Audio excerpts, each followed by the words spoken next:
ஒரு நகரத்தில் இருந்த ஒரு பையன் பெரிய அதிகாரி, நல்ல பணக்காரன். ஆனா மனசு ரொம்ப சிம்பிள். ஒரு நாள் அவனோட அம்மா கிட்ட ஒருத்தர் வந்து சொன்னாங்க, "அம்மா, எங்க சொந்தத்துல ஒரு பொண்ணு இருக்கா. ரொம்ப நல்ல குணம், கிராமத்து பொண்ணு. நீங்க ஒரு தடவ வந்து பாருங்க." அம்மா போய் அந்த பொண்ண பார்த்தாங்க.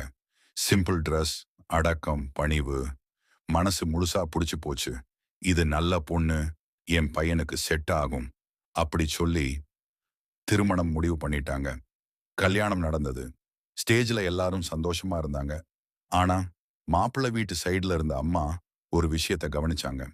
பொண்ணு மேல பெருசா நகை இல்ல. அங்கே ஸ்டேஜ்லயே கேட்டாங்க. "நகை எங்க?" பொண்ணு வீட்டு சைடுல இருந்து அமைதியா சொன்னாங்க. "நகை செய்ய கொடுத்திருக்கோம் அம்மா. நாளைக்கு வந்துரும்." ஆனா, மாப்பிள்ளை அம்மா ரொம்ப கோவமா கல்யாண ஸ்டேஜ்ல இருந்த பையனை எழுந்து வர சொல்லிட்டாங்க. எல்லாருக்கும் ஷாக். அந்த நேரத்துல நகை செய்ய கொடுத்த ஆசாரி வந்து சொன்னாரு, "அம்மா, என்கிட்ட தான் நகை செய்ய கொடுத்திருக்கிறாங்க. நாளைக்கு கண்டிப்பா வந்துரும்."